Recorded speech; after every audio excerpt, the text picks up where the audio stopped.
Morning, everyone. I've been asked to talk a little bit about our story, our history, and how it links into innovation. This isn't a high-tech presentation, but really how we went from 2 planes to 100. In our first year, we carried 200,000 passengers, and this year, 10 years on, we will carry 33 million passengers. It's really simple innovation and simple things that I'll talk about, mostly around our people and some of the things that we did in growing the airline. And then whatever questions you have afterwards, just fire away. That was the first day. Actually, I came from the music business. I had no experience in the airline business. That's probably why we have succeeded. I did 14 years making records. My last record was in Germany with an artist called Westernhagen. Similar to Tom, German cowboy.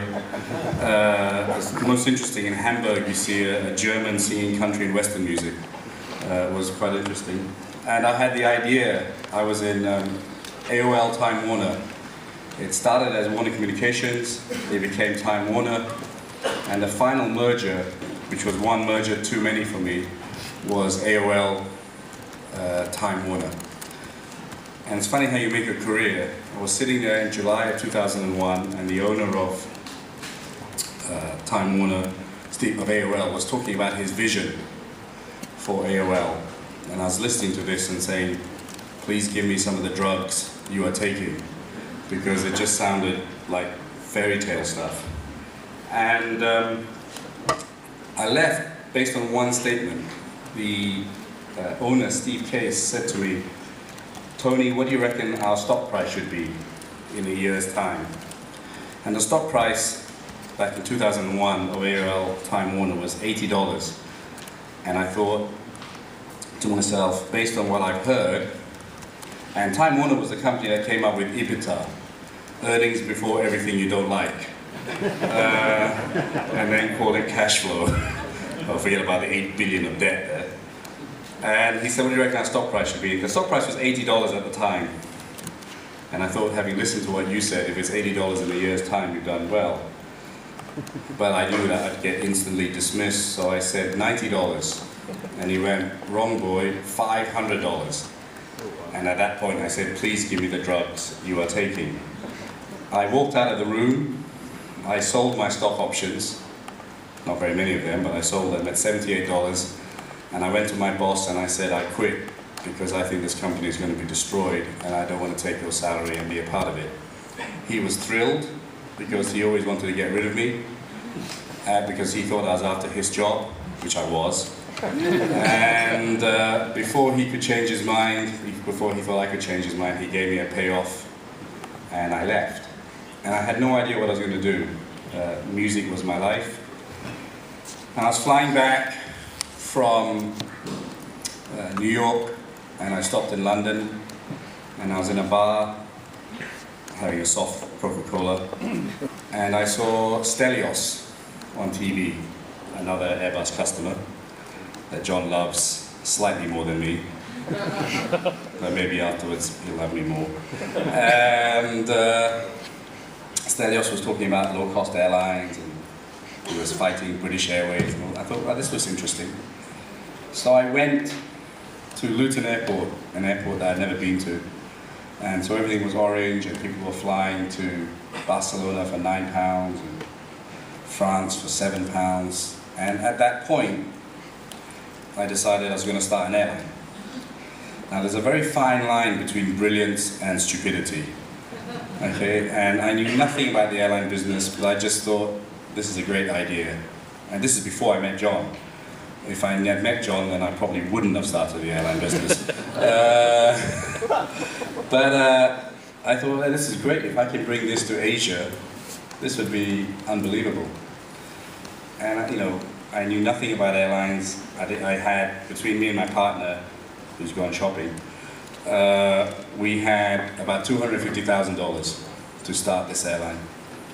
So I go back to Malaysia, and we went on the internet and we're building this model. And I was an accountant by training, actually. And the time that I had qualified as an accountant till 2001, Microsoft had taken over the world. So I was used to using Lotus spreadsheets, and Windows came in. So my first investment was hiring an accountant to build a financial model. So we built this model, and it looked very good. And we roped in 2 more of our partners. And we sat there one day, and it all looked very good. And suddenly, Kamrudin said to me, "So how do you get an airline license?" And we all looked at each other. It's not like you can go to Carrefour and buy one. And then, to cut a long story short, we saw the Prime Minister of Malaysia. He loved the idea. I remember him saying to me, "You will succeed because you're so passionate and you're not from the airline business. You have my blessing."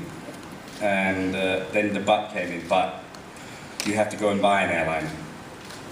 So we came out of there like, how are we going to buy an airline? We have $250,000. But I'm a very optimistic person. I said there must be an airline for sale. So we found 2 airlines in Malaysia, one called Pelangi Air. We went to see them, and you had to be God or pretty close to God to turn around that airline. I had never seen a balance sheet like that in my life. So we walked away from that, and then there was AirAsia, which was owned by a Malaysian conglomerate. We went to see them and said, "We want to buy AirAsia," and they said, "You can have it tomorrow." And they said, "How much will you pay us?" And I cheekily said, 25 cents, 1 Malaysian ringgit. And they said, "You can still have it tomorrow." And I thought, damn, I should have said, "Pay me to take away this airline." And that was it. They were great guys. So armed with $250,000, on September the 8th, 2001, we signed to buy AirAsia. Subject to due diligence. We said subject to due diligence because me and Kamrudin were remortgaging our house to pay for the insurance, which was due in December. 3 days later, 9/11 happened. And welcome to the airline business. And it's been like that ever since. But I told my partner, people still have to fly from KL to Penang, from KL to Singapore, so let's go ahead with this. And it helped us in some ways because lease prices collapsed. We were initially going to start with 737-200s, and we were able to afford the 300s. And December the 8th, 2001, we took over AirAsia with 254 terrified staff.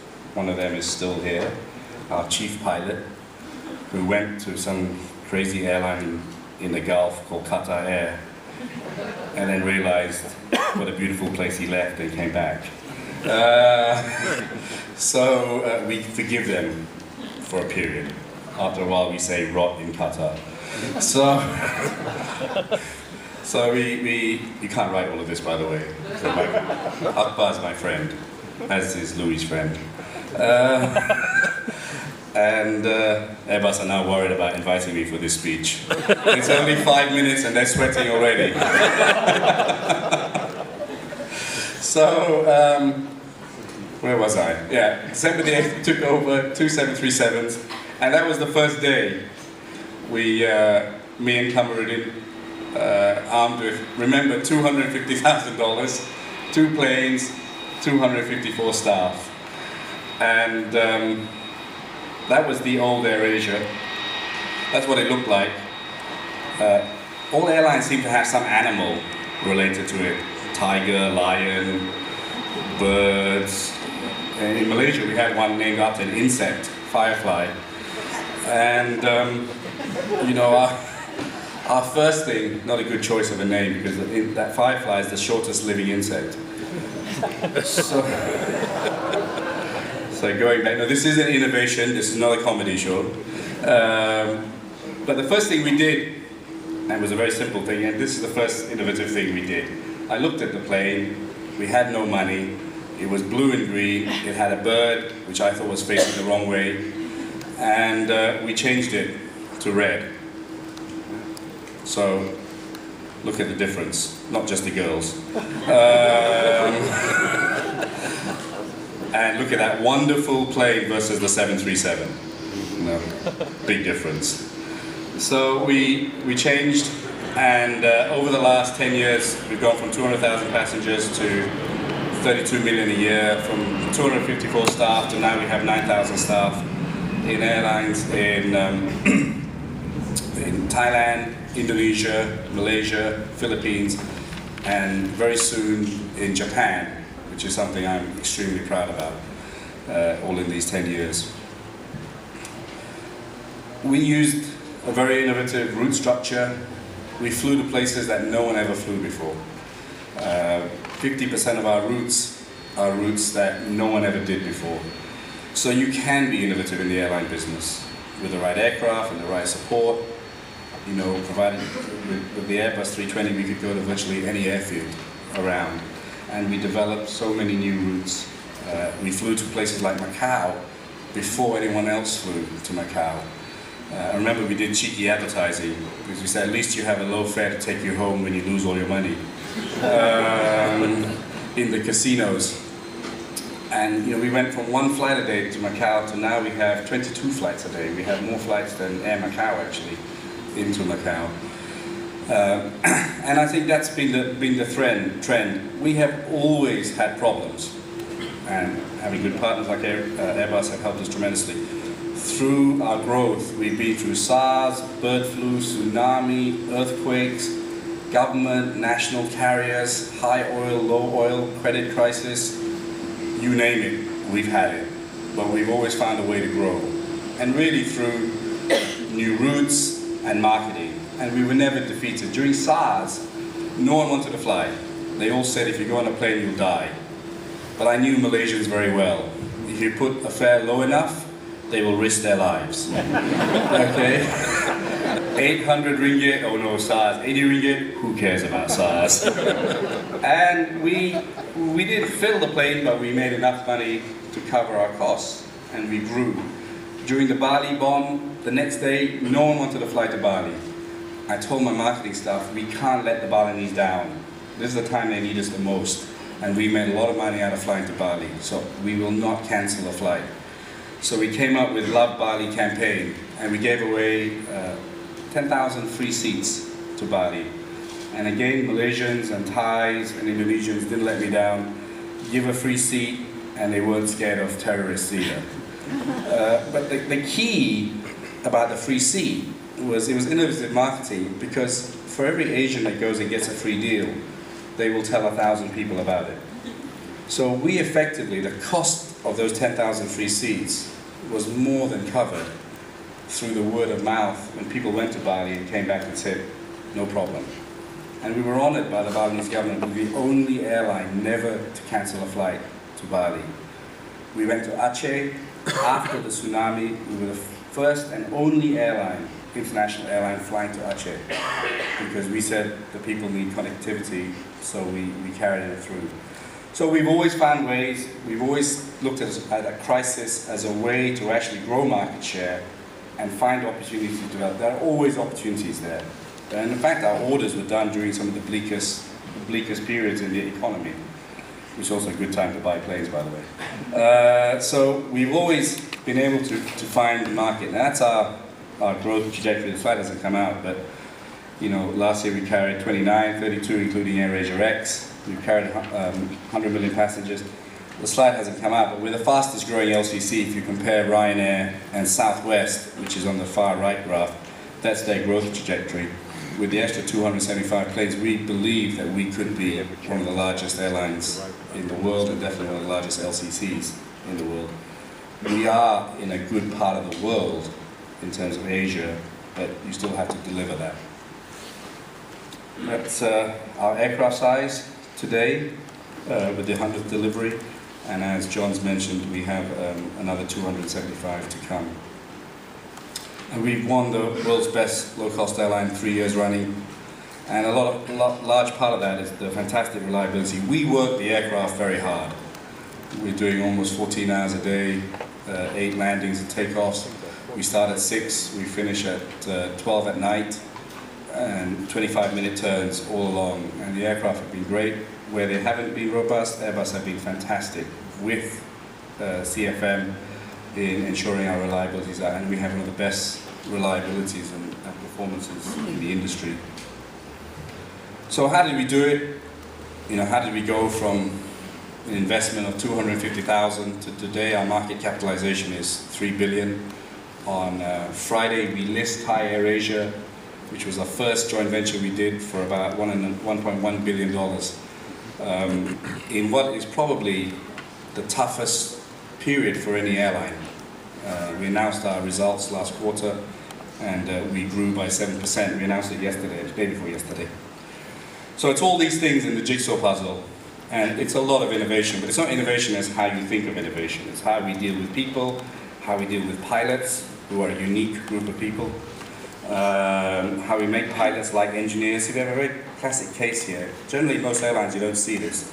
My chief pilot is sitting next to our engineer. Generally, they hate each other. But we worked hard so that they like each other much more. In fact, I was so maniacal about it, I made the chief pilot carry the photograph of the chief engineer and vice versa. And I made them sit next to each other. Because if pilots and engineers don't get on, it costs me a lot of money. But I won't go into that today. So it's really, a lot of this presentation is people. We have 9,000 staff, we have no unions, we're one big family, we're pretty flat structured, don't really have titles, we all have desks, and it's pretty unilateral. I've dressed up today for Tom and John and Louis. Generally I'm in a t-shirt and jeans with a little bit of a stomach, and I'm wandering around the airport, and most of the airport security guys think I'm an illegal immigrant that's just jumped off a plane. But I'll take that, because sometimes when you wear a suit, and this is innovation, right? In Asia, it generally doesn't happen. The CEO's got a big office, he wears a boss suit. I'm in France, okay, Louis Vuitton suit. And, oh no, but it's a Franco-German company, Boss and Louis Vuitton suit. And we put a distance between us and our staff. But when you look worse than them, they have no problems talking to you. So we rather have 9,000 brains working for us than just 10. Many Asian companies, the top level decides everything and the rest are implementers. At AirAsia, I like to think we have 9,000 people contributing to the success of the airline. We're very accessible. I used to do a lot more, but once a month I'm a cabin crew. Once every 2 months I carry bags, which is the hardest job in AirAsia, because people who fly with us generally bring their house with them. And it ain't easy. And the thing that I do least is actually check in, because that is the toughest job. It's important, and you'll see it throughout this presentation, because I don't think you can be an effective CEO unless you go to the ground. And I'll give you one example. When we bought Airbus, it's slightly taller than the 737. And we used to just throw the bags in, lovingly put the bags in, kiss them, put them nicely. With the Airbus, we couldn't quite do that. And so the boys came to me and said, we need belt loaders. And I said, no, it's too expensive, right? It cost us about $2 million. So the next time I was carrying bags, they put me on the Indonesian flights. And on the Indonesian flights, people bring their house and their neighbor's house. So I almost broke my back in the process. And I said, you're right, I'm wrong. We go buy the belt loaders. And I probably saved a lot of backs in the process. So that is our strength. And I think a lot of innovation, people think of innovation as high tech, latest this, etc. But simple innovation things like how you make your people work, innovation in management, I think sometimes people forget about the simple things. And that's what we've spent a lot of time on, to ensure that we have a happy company and a company that works together as opposed to many silos. So we'll talk about that. So, we also are in different countries, Thailand, Indonesia, Malaysia, Philippines, and it's tough sometimes as a Southeast Asian brand. When you try and impose your culture on another, it's sometimes easier for a European and American coming into Southeast Asia with their brand. McDonald's would have it easier than AirAsia going into another country and saying, this is how we do it. But I was really, really maniacal about it, that we would have one brand. You know, when I went to Thailand, the pilots refused to go in the same bus as the cabin crew. They said it was beneath them. In Malaysia, it's the other way around. The pilots refuse to go on the bus unless the cabin crew are there. And I won't tell you what the Indonesians want. So, how did I solve this problem? I shipped up 20 Malaysian pilots to Thailand to show, and one of them was him, to show them the benefits of going in the same bus together. And net, we had 5 Thai-Malaysian marriages from that. So we forced integration in many ways, but we have one brand. And if you look at all those girls there, they're from all countries in Southeast Asia, and you won't really know where they're from. And that's the power of our brand, and we work very, very hard to keep our brand together. And we've built many careers. This is really innovative, if you want to talk about innovation. Every company has massive talent pool, and the opportunities to grow is really within your talent pool, but we miss that. We miss all the polished diamonds in the company. So when I was first carrying bags, I saw we had a lot of bright kids who were really smart, but never had money for further education. So I offered these boys a chance, and later girls, a chance to be a pilot. I said, I don't care whether you have no examinations, whether you have no O-levels or left school at 13 or whatever, we will help you. And our first 18 cadets, 11 cadets, 11 came from within the company. And we had boys who were check-in assistants, who carried bags for us, etc. And one of them, a check-in assistant who was earning about $200, had the highest marks ever in Malaysian Flying Academy. And 18 months later, they became first officers. And I'm proud to say about 5 of them have already become captains. So you join to carry bags in the company, you join to check in. 2 years later, you're flying a brand new Airbus. 5 years later, you're a captain. So that's what I mean by innovation, making sure that you find every bit of talent in your organization. We wouldn't have been able to grow if we weren't innovative in finding talent within our own company pool. And now we have cabin crew who are pilots, cabin crew who are engineers, marketing guys who've moved to run countries. It's a very buoyant company that anything is possible. And that's why my first message is innovation is, when you think of innovation, you think of a better engine or newer technology, but they're simple, innovative things that many companies miss. And one is your whole talent pool and how you get the best out of your talent pool. And that's what we've been fairly good at. Here's a great story. When I started AirAsia, there were no female pilots. And I asked our chief pilot, I said, why don't we have women pilots? And he came up with the most ridiculous reason I ever heard in my life. So I said, if a woman can run a country, for which Tom and Louis are about to see one, she can certainly fly a plane. So now we have 62 female pilots, and the other day was history. We had captain was female, co-pilot was female, all the cabin crew were female, and all the passengers were male. No, that last bit's not true. But we're very proud of that at AirAsia. And again, there's a huge talent pool that the Southeast Asian airline industry was just neglecting.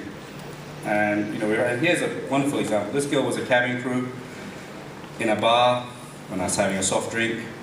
She said to me, I want to be a pilot. And I said, go for it. And she qualified to be a pilot. And then she calls me up one day and says, everyone says I'm very beautiful. Can I take part in Miss Thailand?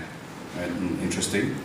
And I said, okay, provided if you win, I get to use your photograph for the rest of your life for free. She took part in Miss Thailand and she won Miss Thailand. She came 5th in Miss Universe. And now I think she's about to train for commander of, be a captain of an A320. So we're the only airline in the world that has a Miss Thailand flying for them. Okay, beat that, Singapore Airlines.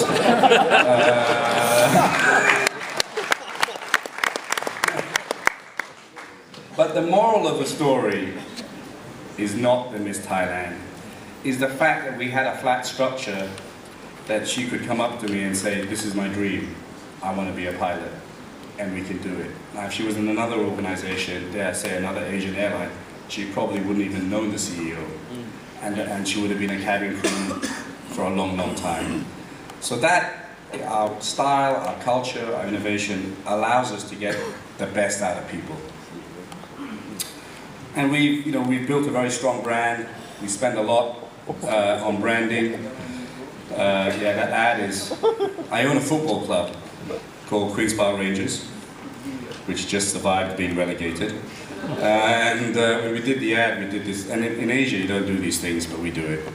So we said the airline with balls. And we've really been very aggressive in advertising. We've really embraced the digital side. This is something I think we've been very innovative at. We have the largest Facebook site of any airline. The site's a little bit out of date. We're almost 4 million users of Facebook.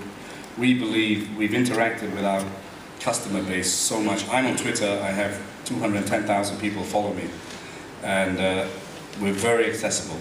Problems, good, bad, whatever, we deal with it. There was no internet in selling airline tickets when we started 10 years ago. Now 85% of our business. We didn't worry about whether there was infrastructure or not. We said if we put the fare right and the product is right, people will go to the internet. And now we've gone in, we're driving mobile. We're the #1 travel website. So innovation is also having the courage to go out and do it. If I listened to everybody who said, no, you have to use GDS, no, you can't use the internet, we'd be the same as everyone else. But we just were stubborn and said, we'll do it, and we use marketing, and the rest is history. And we've done a lot of product innovation, but I won't bore you with that. And sports sponsorship. And whenever this has haunted me because my clubs had the most people sent off. But I sponsored the referees, and it was really funny, right? We really push our brand dramatically. So I went to the Premier League, and it was me versus Emirates. And Emirates had like $1 gazillion, and I had about 10. And so I made a big presentation to the Premier League. I said, look, you've got to support us. There's about 2 people in Dubai who watch football. And in Malaysia, we've been watching football for 100 years. Plus, we've been fixing all your games. All the bookies come from Malaysia. And so the Premier League were in love. And finally, I think I got it because I said, I want to sponsor the red card. And they looked at me and said, what do you mean? I said, when you send a player off, I want to see airasia.com. And on the other side, it says, now you're suspended, have a holiday with AirAsia. That, unfortunately, has come back to haunt me dramatically because we've had 10 players sent off last season. And I will be stopping sponsoring the referees. But it's been fantastic. As a small brand, we sponsored Manchester United. We only had 7 planes, but we went out there and sponsored Manchester United, and we were there with huge brands, Vodafone, Budweiser. But we were never afraid because we said, many airlines don't see the value of branding. And we wouldn't have grown from 200,000 passengers to 32 million without the branding we did. Very painful for me to sponsor Manchester United because I hate that football club. But you have to be a prostitute once in a while. So, there we go. And we were very cheeky, right? When we went to Singapore, everything in Singapore, Singapore girl, Singapore girl, Singapore girl, and you have this robotic Singapore Airlines stewardess looking at this Boeing 747, right? If you really look close at the Singapore Airlines stewardesses, they all look the same. Yeah, right. Okay, they have the same bun in the hair, same lipstick, same nail polish, and same fake smile. I'm sure they're manufactured in Lee Kuan Yew's back garden. So, when we went to Singapore, we decided to be a bit cheeky, and we took this ad out, and we put 4 of our girls there, and we said and we put our little 737, this is before Airbus, and we said there's a new girl in town, she's twice the fun,